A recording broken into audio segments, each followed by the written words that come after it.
Look at you. See the kind of house you got after your good girl behavior? Daddy gave you an old house and gave us a mansion.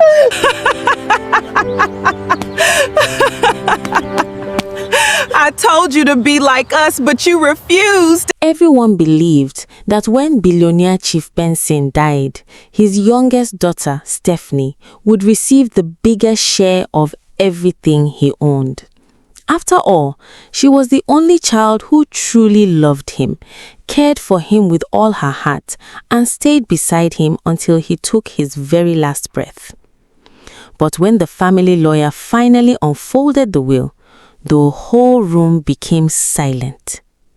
The magnificent mansion, the luxury cars, the millions of dollars, the estates, the successful businesses, everything was handed over to her two selfish sisters who had spent years ignoring their father and treating him with disrespect. Stephanie, the only daughter who truly loved him, received nothing except an old abandoned house standing alone on the edge of the city. Ashamed, broken, she was forced out of her father's mansion by the same sisters she had always loved and respected. But what happened the very next morning inside that forgotten house uncovered a secret so unbelievable that it changed Stephanie's life forever, revealed her father's greatest plan, and made her sisters regret betraying the man who had given them everything. Welcome to Tales Beyond Africa. Kindly subscribe to support us. In the middle of this city stood the famous Benson Group headquarters, a beautiful glass building known across Nigeria. Its owner, Chief Benson, was one of the richest businessmen in the country. People spoke his name with respect wherever they went. He owned luxury estates in different states. He had shopping malls that welcomed thousands of customers every day. His hotels were always full of visitors from around the world. His office buildings stood proudly in major cities. His companies employed thousands of workers. His investments stretched across Nigeria. To many people, Chief Benson had everything money could buy. But every evening, after finishing work, he would quietly whisper to himself, "If a man has no loving family, all his wealth means very little." Those words came from the deepest part of his heart. Chief Benson had 3 daughters. Dorothy was the eldest, Linda was the second, Stephanie was the youngest. Although he loved all 3 equally, each daughter had chosen a completely different path in life. One Saturday afternoon, Chief Benson invited all his daughters for lunch at the family mansion. The dining table was covered with delicious Nigerian food.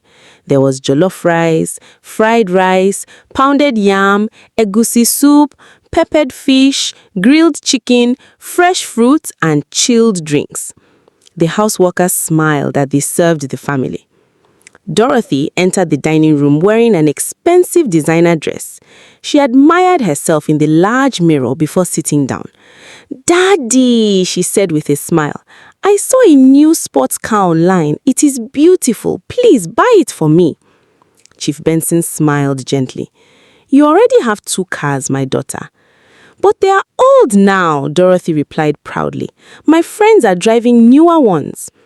Before Chief Benson could answer, Linda joined the conversation. "Daddy, I also need money." "What do you need it for?" he asked kindly. Linda laughed. "My friends are planning a luxury holiday in Dubai. I cannot be left behind." Chief Benson looked at both daughters. "My children, money should be used wisely." Neither of them seemed interested in his advice. They continued discussing expensive clothes, fashion, and social media. Stephanie quietly walked into the dining room carrying a small notebook. She greeted everyone respectfully. "Good afternoon, Daddy." Chief Benson's face immediately became brighter. "My dear Stephanie." She hugged him warmly before taking her seat. "You came from the office?" "Yes, Daddy." "And how was your day?" She smiled. "I spent most of the morning learning how the company's supply department works. Mr. Ade explained many things to me today. I even took notes." She lifted her notebook. Chief Benson's eyes filled with pride. You always want to learn. Stephanie nodded. If I understand business properly, I can solve problems instead of creating them. Dorothy rolled her eyes. There she goes again, she whispered. Linda laughed softly. Always acting like she is the manager. Stephanie ignored them. She never argued with her sisters. Chief Benson noticed everything but remained calm. During lunch, Dorothy and Linda spoke excitedly about parties, fashion, and social media. Stephanie asked different questions. Daddy, how did you build your first company? Chief Benson smiled. It started with honesty. She was surprised. Not money? No. Not powerful friends? Chief Benson shook his head. My first investment was my reputation. People trusted my word. Trust brought customers. Customers built the business. Stephanie carefully wrote those words inside her notebook. Dorothy laughed loudly. Are you actually writing that down? Stephanie smiled. Yes. Why? Because wisdom is more valuable than expensive shoes. Dorothy and Linda laughed together. Chief Benson did not. Instead, he looked at Stephanie with quiet admiration. Later that evening, father and daughter walked through the beautiful garden behind the mansion. The flowers moved gently as a cool breeze filled the air. Birds sang from nearby trees. Chief Benson folded his hands behind his back. Stephanie, yes, Daddy. If one day I am no longer here, what would you do? Stephanie stopped. She looked at him with worried eyes. Please don't say that. He smiled gently. Answer me. She thought for a moment. I will protect your name. And after that, I will take care of the people who depend on your businesses. He nodded. And your sisters? Stephanie smiled softly. I will still love them. They are my family. Chief Benson closed his eyes for a brief moment. He silently thanked God. Then he placed his hand on her shoulder. My daughter, never stop being kind, even when people fail to appreciate it. Stephanie looked into his eyes. I promise, Daddy. From the balcony above, Dorothy and Linda watched them. Dorothy folded her arms. Chief Benson spent too much time with Stephanie. Linda frowned. He treats her like she is special. Dorothy's voice became colder. One day, all his money will belong to us anyway. Neither of them noticed that Chief Benson had turned toward the house. For a brief second, his eyes met theirs. There was sadness in his face. As darkness covered the city, Chief Benson stood alone inside his study. He opened an old safe. Inside was a thick brown envelope. He gently touched it before locking the safe again. Then he quietly whispered, The time is coming. The next morning, the Benson Group headquarters was as busy as always. Workers hurried through the hallways, secretaries answered phone calls, managers prepared reports, business partners waited for meetings. Everyone knew Chief Benson never arrived late. At exactly 9 a.m., his black luxury car stopped in front of the building. The security guard stood at attention. Good morning, Chief. Chief Benson smiled warmly. Good morning, everyone. He greeted even the cleaners before entering the building. That was one reason his employees respected him so much. No matter how rich he became, he never forgot that every worker mattered. Inside the boardroom, some of the company's top executives were already waiting. Files were neatly arranged on the long conference table. A large screen displayed plans for a new shopping mall that would create thousands of jobs. Chief Benson stood confidently. Good morning, ladies and gentlemen. Good morning, sir, everyone replied. He began explaining the company's next investment. Our success has never been about making money alone. We must also improve the lives of the people around us. Everyone listened carefully. His words always inspired confidence. Halfway through the presentation, Chief Benson suddenly paused. He pressed one hand against his chest. His smile slowly disappeared. One of the directors noticed. Sir, are you all right? Chief Benson tried to answer. I am... Before he could finish speaking, his knees became weak. The file in his hand fell to the floor. He gasped for air. Then he collapsed. The entire room exploded into panic. "Chief, call an ambulance! Someone help him!" Several directors rushed toward him. His secretary quickly dialed the emergency number. One manager loosened his tie. Another checked his pulse. "It is very weak." Employees gathered outside the boardroom. Some began crying. Others stood frozen in fear. Within minutes, the sound of an ambulance echoed through the streets. Paramedics rushed inside carrying emergency equipment. They immediately placed Chief Benson on a stretcher. One of them shouted, "His heartbeat is unstable." Another quickly connected oxygen. "We're losing time. Move!" The ambulance sped through traffic with its siren screaming. Inside, doctors worked desperately. "Blood pressure dropping. Prepare another injection. Keep talking to him." Chief Benson struggled to keep his eyes open. He whispered only one word: "Stephanie." At the Benson family mansion, Stephanie was reading a business book when her phone rang. It was Mr. Ade, one of her father's trusted managers. His voice trembled. "Miss Stephanie, your father has collapsed." Stephanie's face turned pale. Without wasting another second, she grabbed her handbag and rushed outside. As her driver started the car, she folded her hands tightly.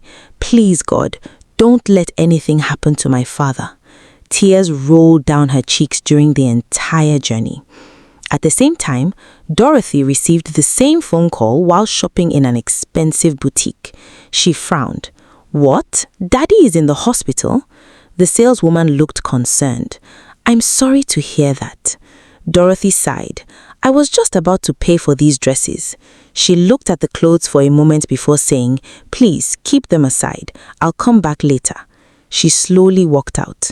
There was worry on her face, but it was mixed with annoyance. Linda was at a beauty salon taking pictures for social media. Her phone rang several times before she finally answered. "What is it?" When she heard the news, she became quiet. "Oh." After ending the call, she looked at herself in the mirror. "I hope my makeup doesn't get ruined." The stylist stared at her in surprise. Meanwhile, the ambulance arrived at one of the best private hospitals in Lagos. Doctors and nurses were already waiting. The hospital doors opened.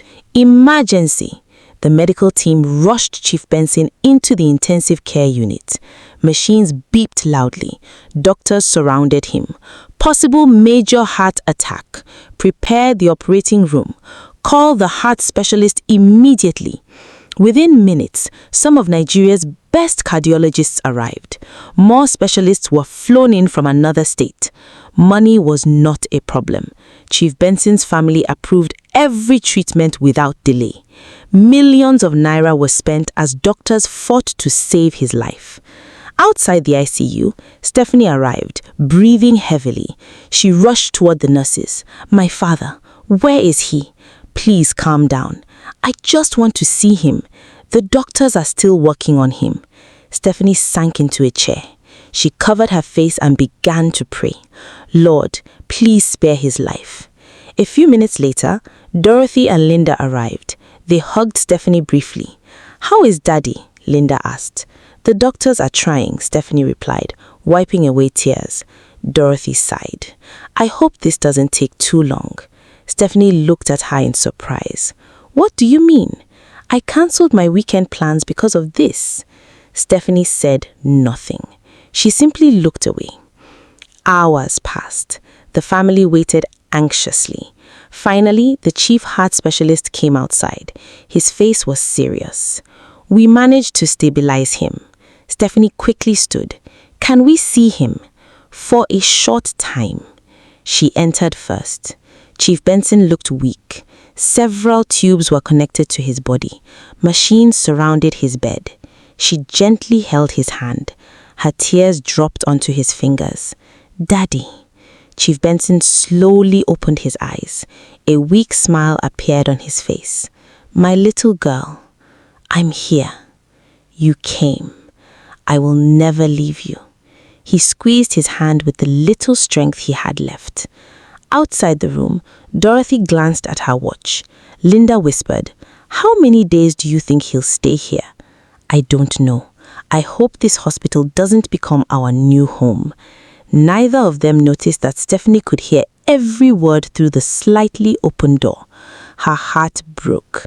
She could not believe her own sisters were thinking this way while their father was fighting for his life. That night, Stephanie refused to go home. The nurses offered her a private room. She politely declined. Instead, she slept on a hard hospital chair beside her father's bed. Whenever he opened his eyes, she was there. Whenever he needed water, she helped him. Whenever the doctors came, she listened carefully to every instruction. As midnight approached, rain began falling outside the hospital windows. Stephanie looked at her sleeping father. She silently whispered, "I don't care how long this takes, Daddy.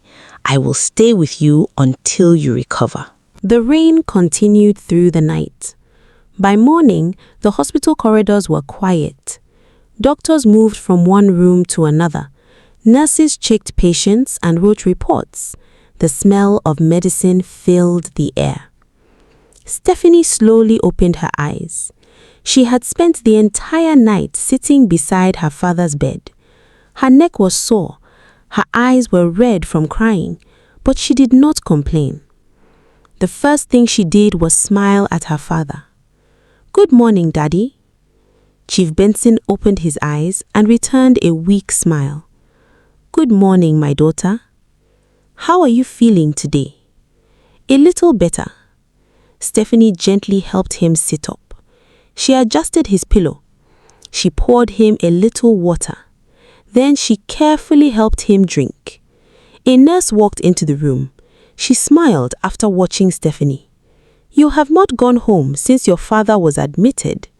Stephanie shook her head. "I cannot leave him." The nurse smiled warmly. "He is blessed to have a daughter like you." Chief Benson looked at Stephanie with pride. "I have always known she has a good heart." Stephanie lowered her head. "I only want you to get well."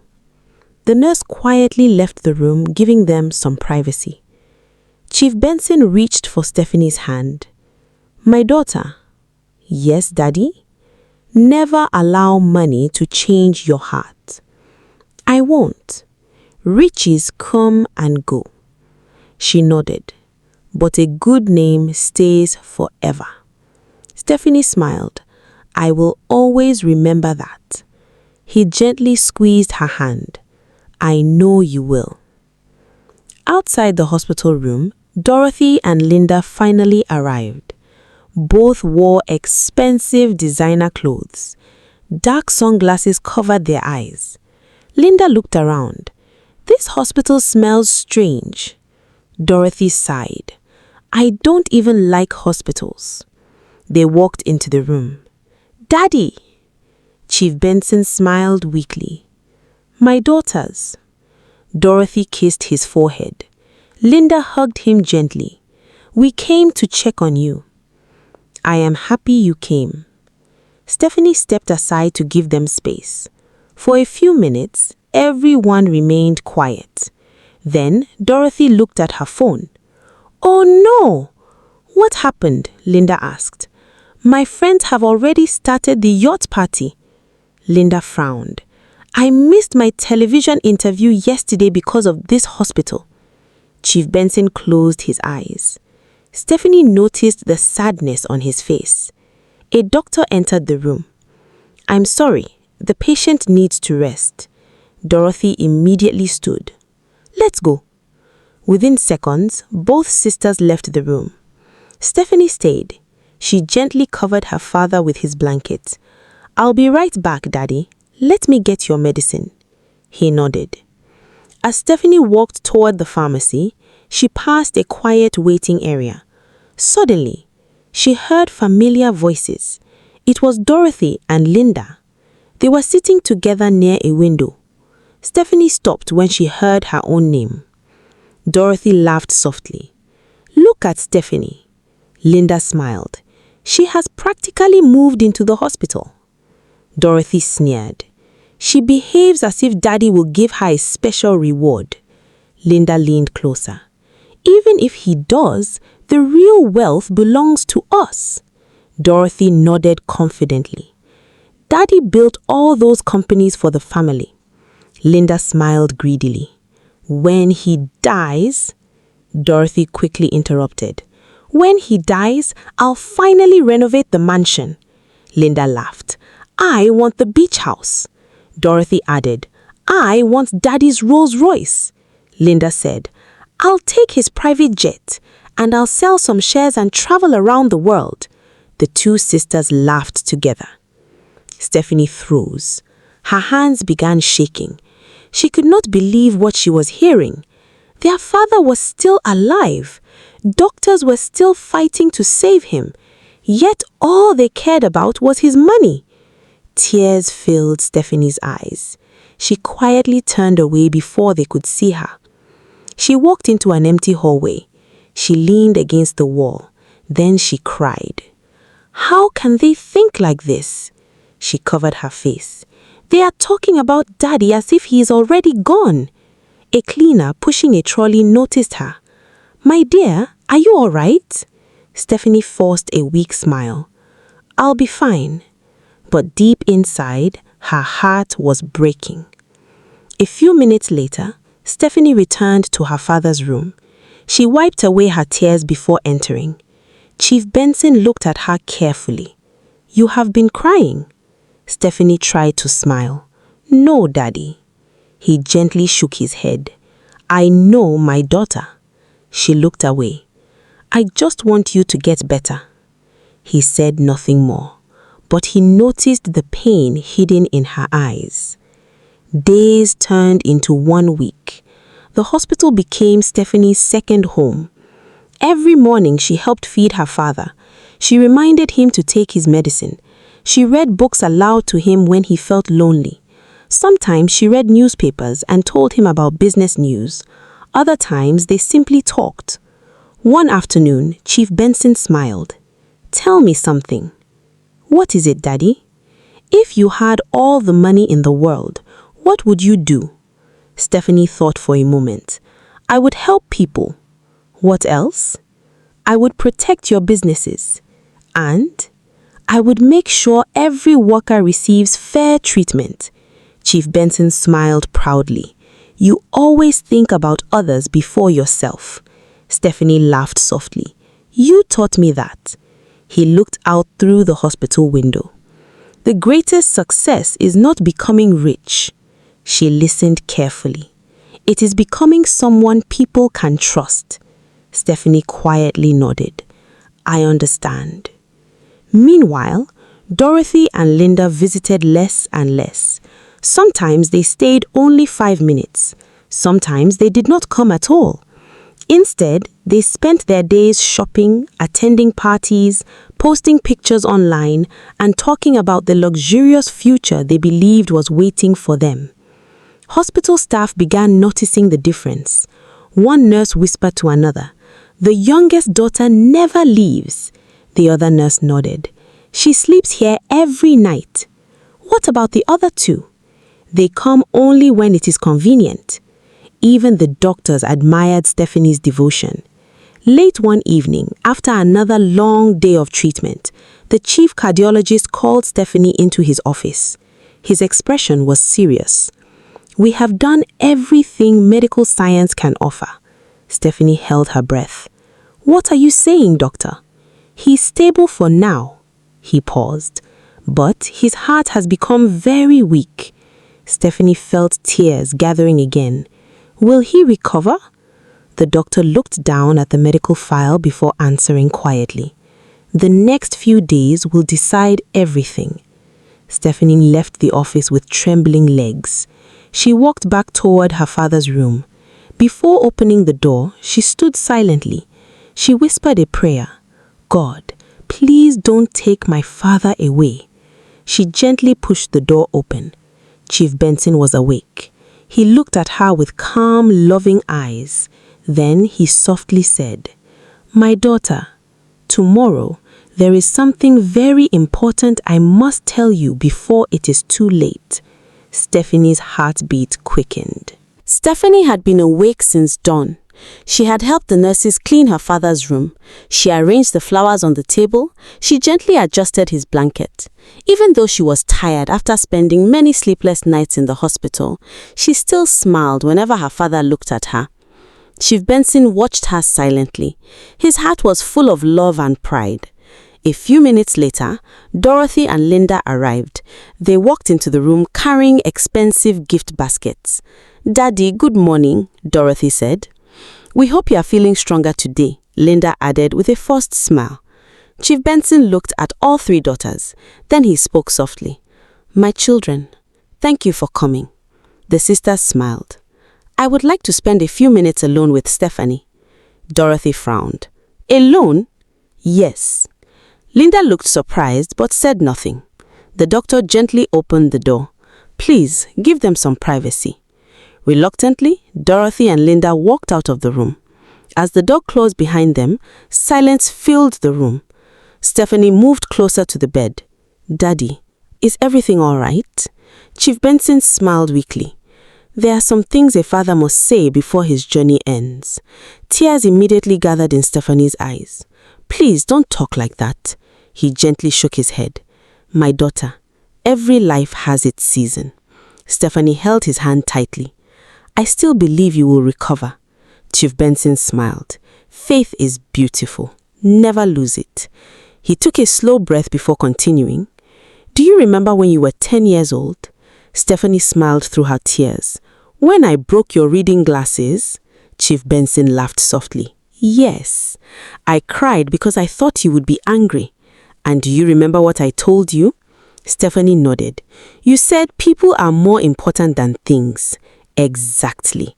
He looked deeply into her eyes. "That day, I knew your heart was different." Stephanie lowered her head. "You have always believed in me, Daddy, because you have always chosen kindness." He paused to catch his breath. The heart monitor beeped steadily beside him. "I have watched you grow into a woman who values people more than money." Stephanie gently wiped a tear from her cheek. "I only followed your example." Chief Benson smiled proudly. "My greatest achievement is not my company's." Stephanie looked confused. "It is raising at least one child who understands the value of honesty." Outside the room, Dorothy folded her arms impatiently. Why is he talking to Stephanie for so long? Linda shrugged. Maybe he is giving her fatherly advice. Dorothy smirked. Advice is fine. She smiled proudly. As long as we get the inheritance. Both sisters laughed quietly. Neither of them noticed Mr. Benson, the family lawyer, walking down the hallway. He greeted them politely before entering another office. His face remained calm, but his eyes revealed that he understood far more than they imagined. Back inside the room, Chief Benson reached toward the drawer beside his bed. With trembling hands, he removed a small leather notebook. I want you to have this. Stephanie accepted it carefully. What is it? My personal notebook. She looked surprised. The one you always carried? He nodded. Inside are lessons I learned while building every business. Stephanie held it against her chest. I will treasure it forever. There is something written on the first page. She slowly opened the notebook. In neat handwriting were the words, "Character builds what money cannot buy." Stephanie smiled through her tears. It is beautiful. Chief Benson looked at her lovingly. I hope one day you will teach those words to your own children. I promise. He closed his eyes for a few seconds before speaking again. My daughter. Yes, Daddy. No matter what happens after I am gone. Stephanie immediately interrupted. Please don't. He gently squeezed her hand. Listen to me. She nodded slowly. There will be days when life feels unfair. She listened carefully. There will be moments when you think goodness has failed. Her eyes filled with tears. There will be people who hurt you even after you have loved them. Stephanie silently nodded. Then Chief Benson smiled peacefully. His voice became softer than ever. Goodness is never wasted, my child. Stephanie repeated the words quietly. Goodness is never wasted. You may not understand those words today. I don't. But one day, He looked toward the window as sunlight filled the room. One day, you will. Stephanie kissed his hand. I will never forget. Later that afternoon, Chief Benson's condition suddenly became worse. Doctors rushed into the room. Machines began making louder sounds. One nurse quickly checked his heartbeat. Another adjusted his oxygen. The chief cardiologist hurried inside. His blood pressure is falling. Stephanie stood in the corner, trembling. Daddy! The doctors worked quickly. Prepare another injection. Increase oxygen. Call the intensive care team. Outside the room, Dorothy and Linda watched nervously. For the first time, fear appeared on their faces. Minutes felt like hours. Finally, the doctor came outside. He is stable again. Stephanie thanked God quietly, but the doctor's face remained serious. He is very weak. That evening, the family gathered around Chief Benson's bed. He looked at each daughter one after another. His breathing had become slow. His voice was barely above a whisper. Dorothy, yes, Daddy. Live wisely. She nodded, unable to speak. Linda, yes. Do not let pride control your life. She quietly wiped away a tear. Finally, he turned toward Stephanie. She was already crying. My daughter, I'm here, Daddy. Thank you. She held his hand tightly. For loving me. She shook her head. You don't have to thank me. You stayed. I could never leave you. A peaceful smile appeared on Chief Benson's face. He looked at all three daughters one last time. Then he slowly closed his eyes. The room became silent. A long, steady sound came from the heart monitor. The doctors rushed forward. Start CPR. One doctor pressed hard against his chest. Another prepared emergency medicine. Again, and again, and again. Stephanie prayed with all her heart. Please, God, please. The doctors continued fighting for several more minutes. Finally, the chief doctor slowly removed his gloves. He lowered his head. Then, with deep sadness, he said, I'm sorry. There is nothing more we can do. Chief Benson is gone. Stephanie let out a heartbreaking cry that echoed through the hospital. She fell beside her father's bed, holding his lifeless hand. No, Daddy. Please wake up. Please don't leave me. Her tears flowed without stopping. Even some nurses standing outside wiped tears from their eyes. A great man had taken his final breath. The news of Chief Benson's death spread across Nigeria before the sun rose the next morning. Television stations interrupted their regular programs. Radio presenters spoke about his life and achievements. Newspapers printed his picture on their front pages. Business leaders released messages of condolence. Government officials expressed their sorrow.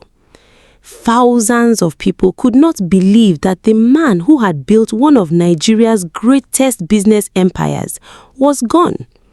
Many workers cried openly. Some shops closed for a few hours to honor him.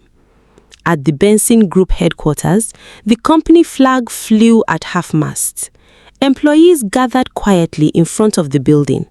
Some held flowers, others held candles. Many simply stood in silence.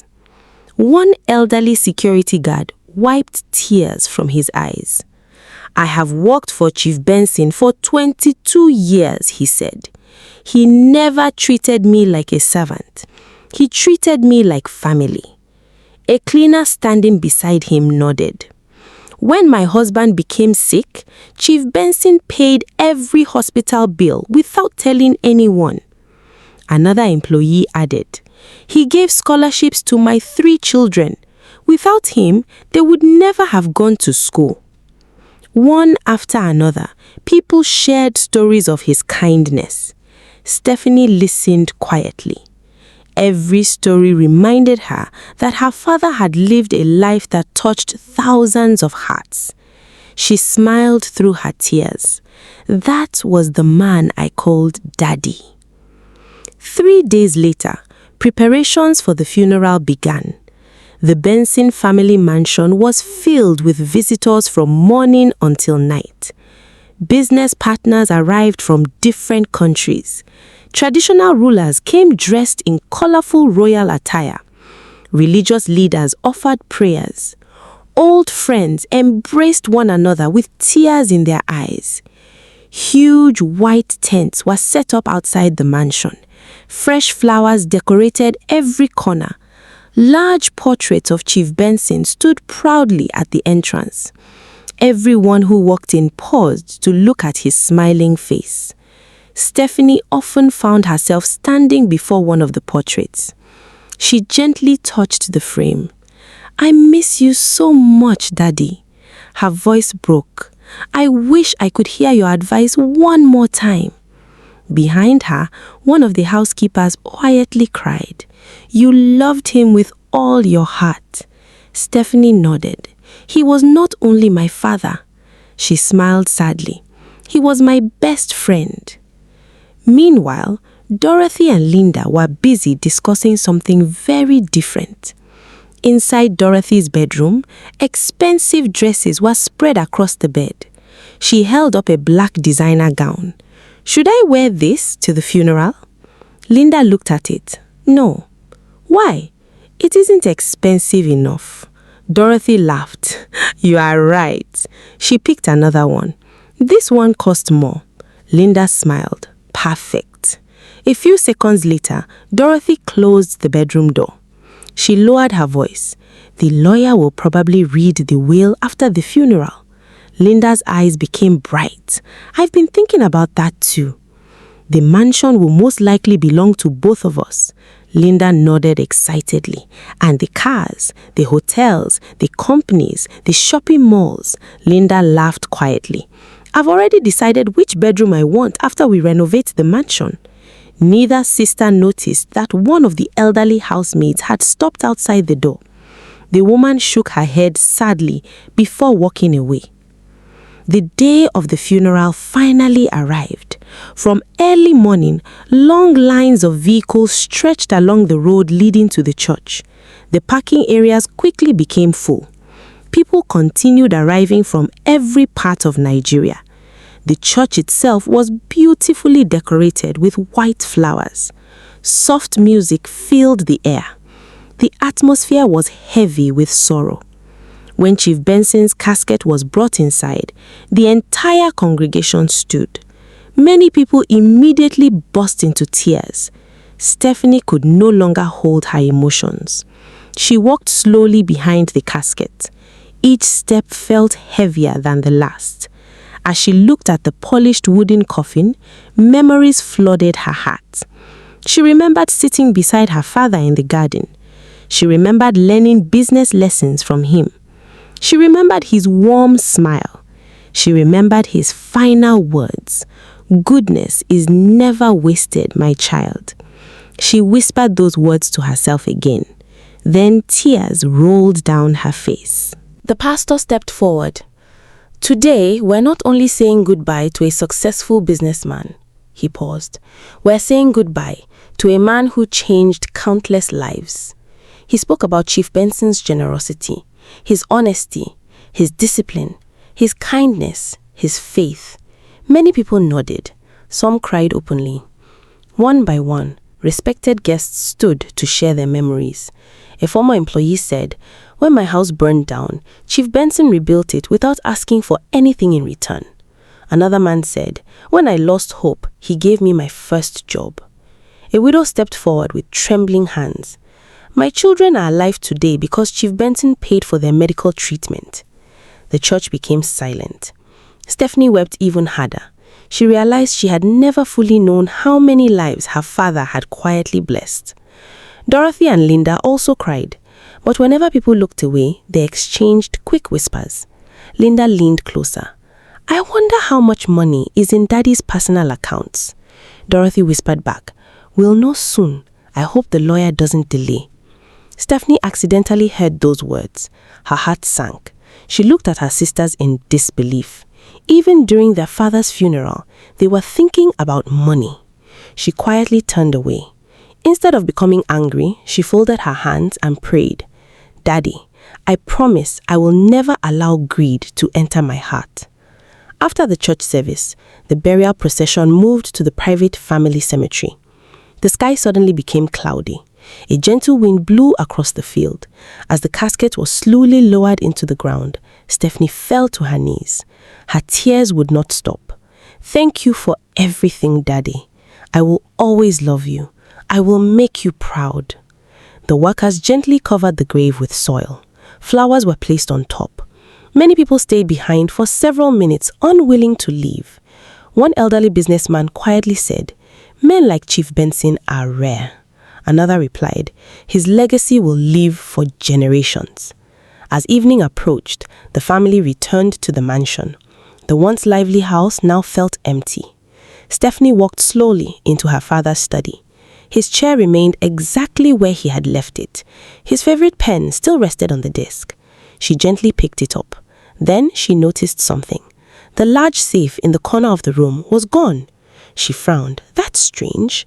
Before she could think further, a voice interrupted her. It was the family lawyer, Mr. Benson. He stood quietly at the doorway. "Miss Stephanie." She turned. "Yes, sir?"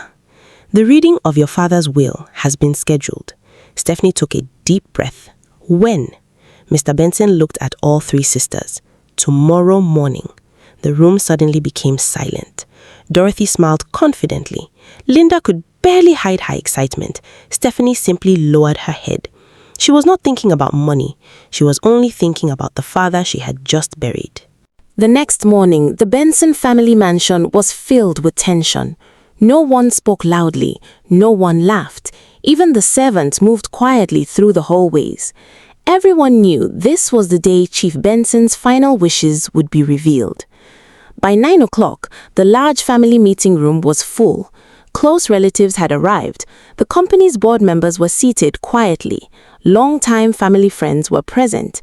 Several trusted advisors sat near the front. The atmosphere was heavy. At the center of the room stood a large wooden table. On top of it rested a thick brown envelope sealed with Chief Benson's personal stamp. Beside it sat Mr. Benson, the family's lawyer. He carefully adjusted his glasses and looked around the room. "Good morning, everyone." The room answered softly, "Good morning." Mr. Benson took a deep breath. "Today we are gathered to carry out the final wishes of the late Chief Benson." The room became completely silent. Stephanie sat quietly with her hands folded. She was not thinking about wealth. She was still mourning the father she had lost. Dorothy, however, could hardly hide her excitement. She leaned toward Linda and whispered, "This is finally our day." Linda smiled confidently. "I can't wait." Mr. Benson slowly broke the seal on the envelope. Every eye remained fixed on him. He unfolded the document carefully. Then he began reading. "I, Chief Benson, being of sound mind and free will, make this my final will and testament." His calm voice echoed through the room. He first mentioned several gifts to charity. Millions of naira were donated to orphanages. Scholarship funds were created for poor students. Money was set aside for hospitals. Several loyal employees received generous rewards for their years of faithful service. Many people nodded with respect. Even after his death, one elderly director whispered, "Chief Benson is still helping people." Mr. Benson continued reading. "To my eldest daughter, Dorothy." Dorothy sat up immediately. "I leave my personal mansion in Lagos." A smile spread across her face. "I also leave to her my personal jewelry collection." Dorothy exchanged a happy look with Linda. "My Rolls Royce, my Mercedes-Benz S-Class, my personal artwork, and a substantial cash inheritance." Dorothy could barely contain her excitement. She whispered, "I knew it." Mr. Benson continued. "To my second daughter, Linda." Linda straightened in her chair. "I leave my luxury apartment in Abuja, my Range Rover, my Lexus, several investment accounts, and a substantial cash inheritance." Linda smiled proudly. Her eyes sparkled with excitement. She whispered, "This is wonderful." Stephanie simply remained quiet. She was happy that her sisters had received something from her father. She still expected nothing. Then, Mr. Benson paused. The room grew even quieter. He adjusted the paper in his hands before continuing. To my youngest daughter, Stephanie. Everyone looked toward her. Some people smiled. Many believed this was the moment she would inherit the largest share. After all, everyone knew how deeply she had loved her father. Mr. Benson continued reading. I leave to Stephanie my abandoned house located on the outskirts of the city. Silence. Complete silence. No one moved. No one spoke. Several people looked at one another in confusion. One elderly relative frowned. Did I hear correctly? Another whispered, that cannot be all. Stephanie blinked several times. She could not believe what she had just heard. Mr. Benson quietly folded the document. The reading of the will is complete. The room exploded with shocked whispers. This doesn't make sense. Stephanie cared for him until the end. Why would Chief Benson do this? Surely there must be another page. One director stood. Mr. Benson, is that truly everything? The lawyer answered calmly. Yes. Dorothy suddenly laughed, a loud, proud laugh. I can't believe it. Linda joined in. Our dear little Stephanie, the favorite daughter, received an old abandoned house. Several relatives looked at them with disappointment. Dorothy turned toward Stephanie. So much for being Daddy's little helper. Linda smiled coldly. Maybe kindness doesn't pay after all. Stephanie felt tears filling her eyes. She tried to remain calm. She remembered her father's words. Goodness is never wasted, my child. But today, she could not understand them. She slowly stood. I am grateful for whatever my father chose to give me. Her voice trembled. I will respect his decision. Some people admired her calmness, others pitied her. After everyone began leaving the room, Dorothy walked towards Stephanie. You heard the lawyer. This mansion belongs to me now. Linda folded her arms. You should start packing. Stephanie looked at them in disbelief. So soon? Dorothy answered without emotion. This house is no longer your home. Stephanie's eyes filled with tears. I only buried Daddy yesterday. Linda shrugged. That changes nothing. You have your abandoned house. Go and live there. One elderly aunt stepped forward. Please, let her stay for a few more days. Dorothy shook her head. No. This mansion belongs to us now. We make the rules. The servants watched sadly. Some quietly wiped away tears. One housemaid carried Stephanie's small suitcase downstairs. I am so sorry, my dear. Stephanie forced a weak smile. It is all right. No, it isn't. You deserve better. Stephanie hugged the elderly woman. Thank you for always being kind. Outside, the sky was covered with dark clouds. A cold wind blew through the compound. Stephanie stood at the gate with only one suitcase. She turned to look at the mansion one last time. So many memories lived inside those walls. She remembered celebrating birthdays with her father. She remembered reading books with him in the garden. She remembered his warm laughter. Now, she had nowhere to call home except an abandoned house she had never even seen. A taxi stopped beside her. The driver lowered his window. Madame, where are you going? Stephanie took a deep breath. She looked once more at the mansion. Then she quietly replied, Please, take me to my father's abandoned house. As the taxi drove away, Dorothy closed the mansion gate with a satisfied smile. Neither she nor Linda realized that their father had planned every single moment long before his death. The taxi drove for almost an hour. As they left the busy streets of Lagos behind, the roads became quieter. The tall buildings disappeared. The bright lights of the city slowly faded.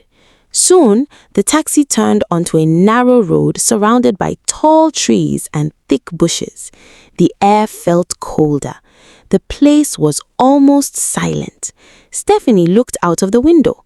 This place feels so lonely, she whispered. The driver nodded.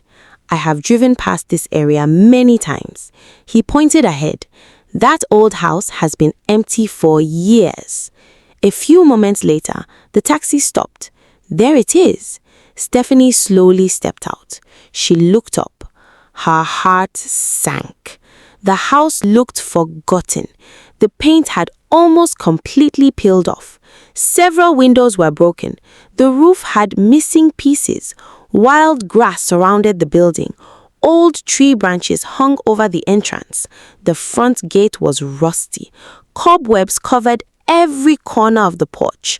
It did not look like a place where anyone could live. The taxi driver looked at her with sympathy. "Are you sure this is the right address?" Stephanie looked at the paper Mr. Benson had given her. She nodded quietly. "Yes." The driver helped her carry her suitcase to the front door. "I wish you the best." "Thank you." After the taxi disappeared down the road, Stephanie found herself completely alone. She took a deep breath. Then she slowly pushed the old wooden gate open. It made a long, creaking sound. Creak! The sound echoed through the silent compound. Stephanie walked carefully toward the front door. She inserted the old key into the rusty lock. For a moment, the key refused to turn. She tried again. Finally, click. The door slowly opened. A thick cloud of dust filled the air. Stephanie covered her nose and coughed. Inside, everything was covered with dust. Broken chairs lay scattered across the floor. Old curtains hung in pieces. Cobwebs stretched from one wall to another. The air smelled old and damp. A broken ceiling fan hung dangerously from above. She slowly walked from one room to another. Every room looked worse than the last. One bedroom had no door. Another had cracked walls. The kitchen cupboards were broken. The living room furniture was covered with years of dust. Stephanie gently placed her suitcase on the floor. For a few seconds, she said nothing. Then, tears slowly rolled down her cheeks. She looked around the empty house. Is this really all Daddy left for me? She sat on an old wooden chair. It immediately broke beneath her. She fell onto the dusty floor. Instead of becoming angry, she simply cried. The silence around her made her feel even more alone. She missed her father more than ever. If only you were here. She wiped away her tears. Then she remembered his final words. "Goodness is never wasted, my child." She repeated them softly, again and again. Slowly, her breathing became calmer. She stood up. She shook her head. "I will not give up." She picked up an old broom leaning against the wall. "It may not be much, but this is my home now." She began sweeping. Dust filled the air. Broken glass was carefully gathered into one corner. She opened every window she could. Fresh air slowly entered the house. The walk was difficult, but she continued without complaining. Hours passed. By evening, one small bedroom looked clean enough to sleep in. The rest of the house still needed a lot of work. Stephanie smiled weakly. "At least I have somewhere to rest." Just then, dark clouds covered the sky. A loud clap of thunder shook the house. Boom! Stephanie looked outside. Heavy rain began pouring down. Strong winds blew against the old windows. The house creaked as if it were alive. Then, the electricity suddenly went off. Everything became dark. Stephanie quickly found a small torch inside her suitcase. Its weak light barely reached across the room. The rain grew heavier. Thunder crashed again. Boom! A loose window banged loudly. Bang! Bang! Bang! Stephanie jumped in fear. She quickly walked over and pushed the window shut. As she turned around, she heard another sound. Creak! It came from somewhere inside the house. She froze. Her heart started beating faster. Who's there? No answer. Only the sound of rain. She held the torch tightly. It is probably just the wind. Trying to calm herself, she continued cleaning another room. This one looked like an old study. There were broken bookcases, a dusty table, several damaged boxes, and in one corner, a tall wooden cupboard stood against the wall. Unlike everything else, it looked strangely untouched. Stephanie frowned. That's unusual. She slowly walked toward it. The cupboard doors were covered with dust. She wiped them with an old cloth. As she did, she noticed tiny marks on the wood. It looked as though someone had opened it not too long before the house was abandoned. Her curiosity grew. She reached for the handle. It was locked. She searched around. After a few minutes, she found a small key hanging behind an old picture frame. Her hand trembled. This must be it. She inserted the key. Click. The cupboard slowly opened. Inside, there were only a few old books, a small wooden box, and resting neatly on top, a dusty brown envelope. Stephanie carefully picked it up. Her heart almost stopped. Written across the front in her father's familiar handwriting were the words, "To my beloved daughter, Stephanie." Her hands began shaking. Tears filled her eyes. "Daddy." She held the envelope tightly against her chest. For a long moment, she could not bring herself to open it. Outside, lightning flashed across the sky. Thunder shook the house again. Inside, Stephanie slowly broke the seal. She unfolded the letter with trembling fingers. Then, she began reading the very first line. Her eyes widened.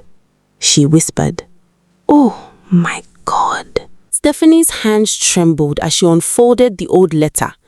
Tears fell onto the paper before she could even read the first sentence. She recognized the handwriting immediately. It was her father's. For a moment, it felt as if he was standing beside her once again. She took a deep breath and began to read. "My precious Stephanie, if you are reading this letter, it means I have completed my journey on earth. Do not cry for me, my daughter. I lived a good life because God blessed me with a daughter who loved me with a sincere heart." Stephanie covered her mouth. Fresh tears rolled down her cheeks. "I miss you so much, Daddy," she whispered. She continued reading. "I know today has been painful for you. I know you must be wondering why I left you this old house while your sisters received the mansion and many expensive things. Please do not judge my decision too quickly." Stephanie's heartbeat became faster. She carefully wiped her tears so she could continue. "There is another letter waiting for you. Go to the living room, look behind the old family portrait hanging above the fireplace. You will find it there." That was all. The letter ended with just 3 words. "Trust me always." Stephanie pressed the paper against her heart. "I trust you, Daddy." She gently folded the letter and placed it safely inside her handbag. Then she picked up her torch. The storm outside became even stronger. Rain beat heavily against the roof.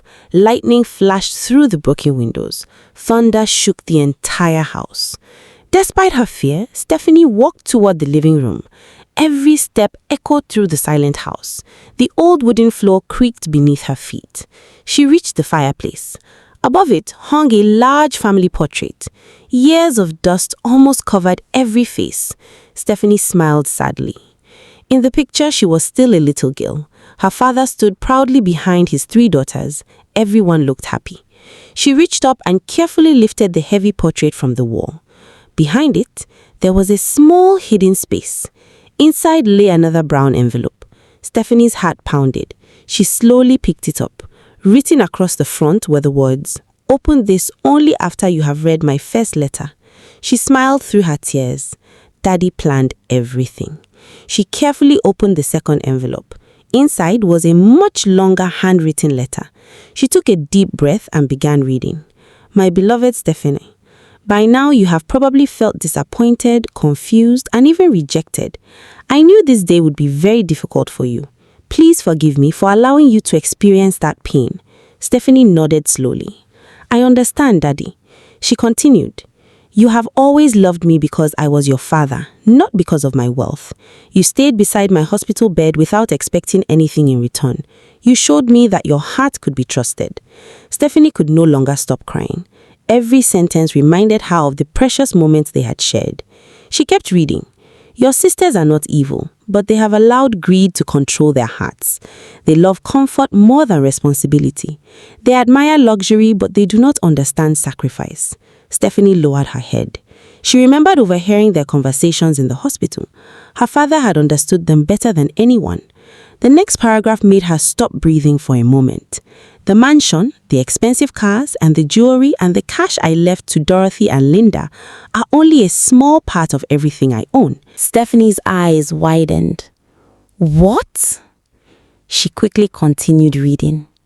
The real inheritance was never mentioned during the reading of my will because I instructed Mr. Benson to keep it confidential until you discovered these letters. Her hands shook so much that she almost dropped the paper. Then she reached the next paragraph. Her eyes filled with disbelief. Many years before my death, I legally transferred ownership of all my major companies into your name. Stephanie gasped. She read the sentence again and again. She could hardly believe it. The letter continued. You are now the owner of the Benson Group companies. Her breathing became faster. You also own the shopping malls. Stephanie covered her mouth. The office complexes. She stared at the paper. The luxury estates. She could not move. The investments. Her knees became weak. The shares. Tears streamed down her face. The major business accounts. Stephanie slowly sat on the dusty floor. She was completely overwhelmed. She whispered, Daddy. The letter was not finished. My daughter, wealth without wisdom destroys people. That is why I did not place these responsibilities into careless hands. I know you will protect the workers, grow the businesses, and honor my name. Stephanie smiled through her tears. I promise. She continued reading. Do not hate your sisters. Pray that one day they will learn what truly matters. If they come to you in humility, forgive them, but never allow anyone to destroy what took a lifetime to build. Stephanie nodded firmly. I will remember. Finally, she reached the last lines. Whenever you begin to doubt yourself, remember the words I told you in the hospital. She smiled softly. Then she whispered the words before reading them. Goodness is never wasted, my child. At the bottom of the letter was her father's signature. Stephanie gently kissed the paper. Then she looked toward the ceiling. Thank you, Daddy. You never stopped believing in me. She cried for several minutes. These were no longer tears of sadness alone. They were tears of gratitude, tears of love, tears of hope. Just as she carefully folded the letter, a loud knock echoed through the house. Knock, knock, knock. Holding the torch tightly, Stephanie slowly walked toward the front door. Her heart raced. She reached for the handle. Then she slowly opened the door. Standing outside in the pouring rain was Mr. Benson, the family lawyer. He smiled warmly. Then he asked, Stephanie, have you discovered your father's surprise? Stephanie nodded with tears in her eyes. Yes, I have. Mr. Benson smiled even more. Then he quietly said, Your father asked me to come after you found the letters. He paused. There is still one final secret. Stephanie looked at him in astonishment. What do you mean? Mr. Benson stepped inside, closed the door behind him, and said with a gentle smile, Please follow me. Stephanie had no idea that beneath the old abandoned house lay one last gift from her father, one that would leave her completely speechless. The rain continued to pour outside. Thunder rolled across the dark sky. Inside the old house, Stephanie stood quietly, still holding her father's letters. Mr. Benson smiled kindly. I can see that you have read everything. Stephanie nodded. Yes. Her voice trembled with emotion. I still cannot believe it. Mr. Benson looked at her warmly. Your father believed in you long before anyone else did. Stephanie wiped away her tears. I wish I could thank him one more time. Mr. Benson lowered his head. He already knew how much you loved him. For a few moments, neither of them spoke. Only the sound of rain filled the house. Then Mr. Benson looked toward the old fireplace. Stephanie? Yes, sir? Your father told me to bring you here after you discovered the letters. She looked surprised. There's one last surprise? Stephanie frowned. I thought the letters were everything. Mr. Benson smiled. No. Your father planned much more than that. He walked toward the middle of the living room. He stopped on an old carpet that looked faded with age. This carpet has covered a secret for many years. Stephanie stared at the floor. Mr. Benson bent down and carefully rolled the carpet aside. Underneath was an old wooden trapdoor. It blended so well with the floor that Stephanie had never noticed it. She covered her mouth. There's a door? Mr. Benson nodded. There is. He reached into his pocket and removed a small silver key. Your father gave me this key years ago. Stephanie watched quietly.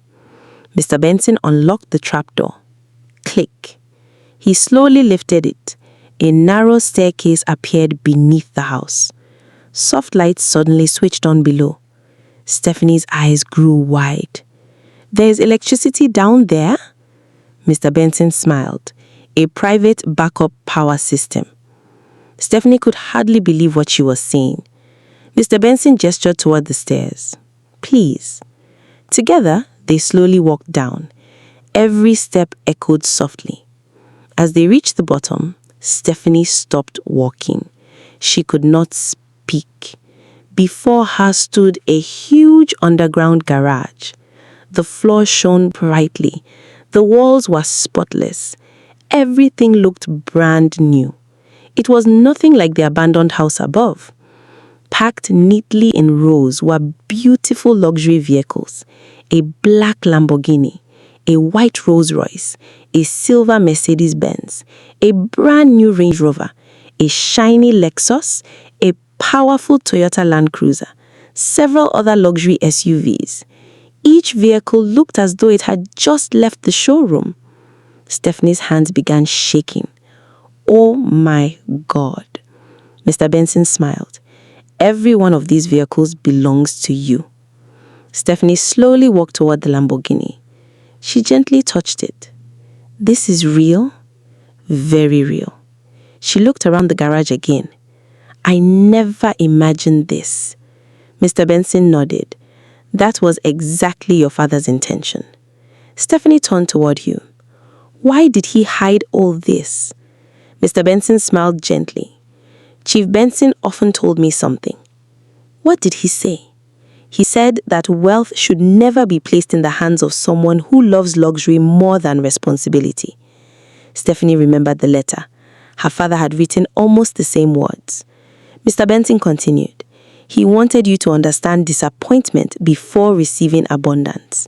Stephanie lowered her head. So that I would remain humble. Exactly. Mr. Benson then walked toward a large steel cabinet in one corner. He unlocked it. Inside were neatly arranged files. Each file carried the Benson Group logo. He handed them to Stephanie. These are the official ownership documents. Stephanie carefully opened the first file. It contained the legal transfer of the Benson Group. Another file showed the shopping malls. Another listed the hotels. Another contained office complexes. Another listed luxury estates. There were documents for investments, company shares, and major business accounts. Everything was already in her name. She looked up with tears in her eyes. My father trusted me with all this. Mr. Benson smiled. He trusted your character. Stephanie closed the files gently. I will never disappoint him. I know. Mr. Benson then handed her a small velvet box. "Your father also asked me to give you this." Stephanie slowly opened it. Inside was a simple gold wristwatch. It was the same watch Chief Benson wore almost every day. Tears immediately filled her eyes. She held it carefully. "I remember this watch." Mr. Benson nodded. He wore it during the first business deal that changed his life. Stephanie fastened the watch around her wrist. It fit perfectly. She smiled through her tears. "I will wear it with honor." Mr. Benson looked at her proudly. "Tomorrow morning, there is an important board meeting." Stephanie looked surprised. "A board meeting?" "Yes. The directors already know that the companies now belong to you." Stephanie took a deep breath. "I don't know if I'm ready." Mr. Benson smiled confidently. "Your father spent years preparing you. You sat in meetings, you studied every department, you learned how the business works. He knew this day would come." Stephanie remembered all the afternoons she had spent asking questions and writing notes. Her father had never been wasting time. He had been preparing her. She smiled. "I understand now." Mr. Benson nodded. "There is one more thing." "What is it?" "Your sisters know nothing." Stephanie looked thoughtful. "I don't want to embarrass them." Mr. Benson smiled. "You won't have to. They will discover the truth themselves." The next morning, Dorothy and Linda woke up feeling excited. They admired the mansion that now belonged to them. They ordered expensive furniture, they called interior designers, they planned luxurious parties, they bought costly jewelry, they spent money as if it would never finish. Within weeks, millions of naira disappeared. They hardly checked their accounts. Whenever friends invited them to expensive vacations, they agreed immediately. Whenever they saw something beautiful, they bought it. Neither of them thought about the future. Neither understood how difficult it was to create wealth. Several months later, their savings had become dangerously low. Bills continued to arrive. Luxury lifestyles became harder to maintain. Dorothy looked worried. "We need more money." Linda nodded. "We'll simply sell one of Daddy's companies." Dorothy smiled confidently. "Exactly. The companies belong to us anyway." The following morning, the two sisters dressed elegantly and drove to the Benson Group headquarters. They walked proudly toward the entrance. Employees greeted them politely. Neither sister noticed the strange smiles on the workers' faces. Inside, the board of directors was already waiting. At the far end of the executive floor, the large CEO's door slowly opened. Someone was already sitting in the chair their father had once occupied. Dorothy frowned. Linda looked confused. As they stepped closer, their eyes grew wide. They froze where they stood. The person sitting calmly behind the CEO's desk was Stephanie. Dorothy stood frozen at the entrance of the CEO's office. Linda rubbed her eyes in disbelief. For a moment, neither of them spoke. They simply stared at Stephanie. She was seated calmly behind the large wooden desk where her father had spent many years leading the Benson Group. She was dressed neatly in a simple navy blue suit. There were no expensive diamonds, no flashy jewelry. Only their father's gold wristwatch rested on her wrist, the same watch he had worn with pride for many years. Dorothy finally broke the silence. "What is going on?" Linda stepped forward. "Stephanie, get out of that chair." Stephanie looked at both sisters calmly. She did not smile. She did not argue. She simply stood up respectfully. Before she could say a word, the boardroom doors opened. Mr. Benson walked in with several directors behind him. The room immediately became quiet. Mr. Benson looked around before speaking. "Ladies and gentlemen," he smiled warmly. It is my pleasure to introduce the new Chief Executive Officer of Benson Group. He paused, then continued clearly, Miss Stephanie Benson. The entire boardroom burst into loud applause. Every director stood to their feet. Some smiled proudly, others nodded with admiration. Stephanie bowed her head respectfully. Thank you. Dorothy's face turned pale. Linda looked as if she had stopped breathing. This is impossible, Dorothy whispered. Mr. Benson opened a large file. It is completely legal. He placed several documents on the conference table. Years before his passing, Chief Benson transferred ownership of all his major businesses, shopping malls, hotels, office complexes, estates, investments, company shares, and principal business accounts to Stephanie.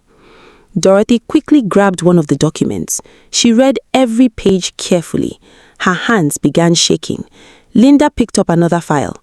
The result was the same. Everything belonged to Stephanie. Every signature, every official stamp, every legal document, everything had been completed long before their father's death. Linda slowly looked at Stephanie. So, you knew? Stephanie gently shook her head. No, I only discovered the truth a few days ago. Dorothy's voice became louder. But Daddy gave off the mansion. Mr. Benson nodded. Yes, he also gave you the luxury cars, jewelry, and personal cash exactly as stated in his will. Linda frowned. Then why didn't he give us the companies too? The room became silent. Mr. Benson answered calmly. Because Chief Benson believed that managing a business requires wisdom, discipline, honesty, and compassion. He looked towards Stephanie. He believed Stephanie possessed those qualities.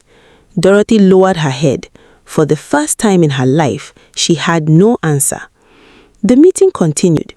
The directors presented reports. Stephanie listened carefully. She asked thoughtful questions. She discussed new business ideas. She proposed better welfare for employees. She approved funds for staff training. She proposed scholarships for workers' children. Several directors exchanged impressed glances. One elderly board member smiled. She sounds exactly like her father. Another director nodded. The Benson Group is in safe hands. Dorothy and Linda remained silent throughout the meeting. The sister they had mocked, the sister they had thrown out of the mansion, was leading the company with confidence and wisdom. As the weeks passed, Stephanie worked harder than ever. She arrived at the office before everyone else. She left after most employees had gone home.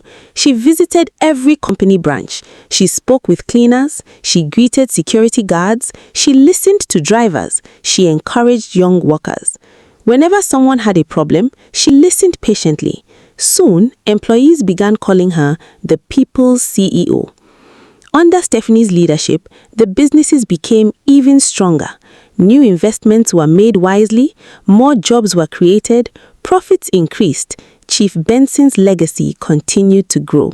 Meanwhile, life became more difficult for Dorothy and Linda. They had continued spending money carelessly. The mansion became expensive to maintain. Luxury cars needed costly repairs.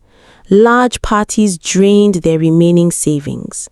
Slowly, their bank accounts became almost empty. Bills piled up. Creditors began calling. Friends who had once surrounded them disappeared. The people who loved their money no longer visited. One evening, Dorothy sat quietly in the mansion. I never imagined life could change this much. Linda looked around the huge living room. The house felt empty. We thought luxury would last forever. Dorothy sighed. We never learned how Daddy built all this.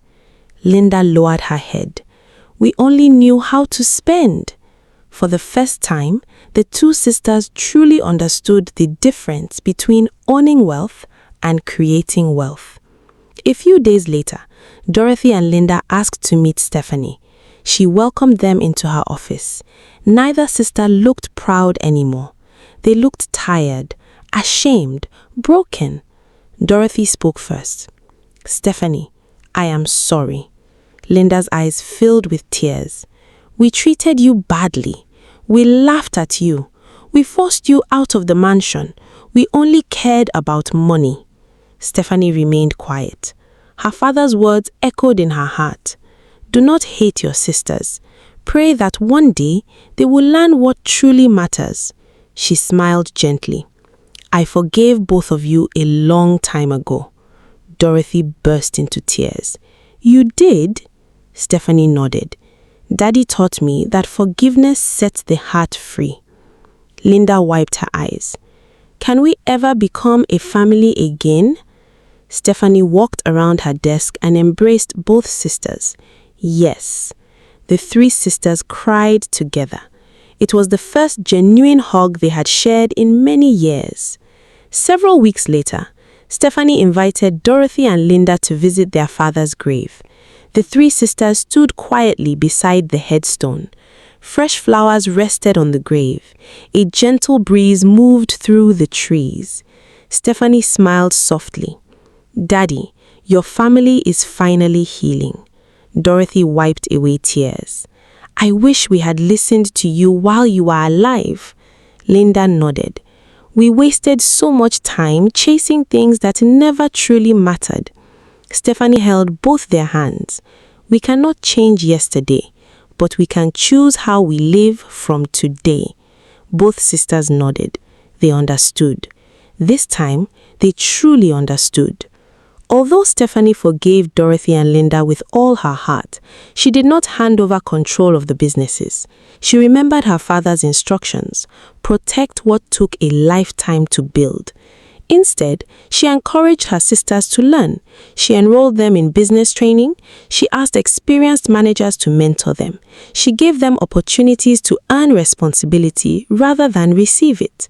Little by little, Dorothy became less proud. Linda became more hardworking. Neither woman became perfect overnight, but they became better than they had been before. That was enough for Stephanie.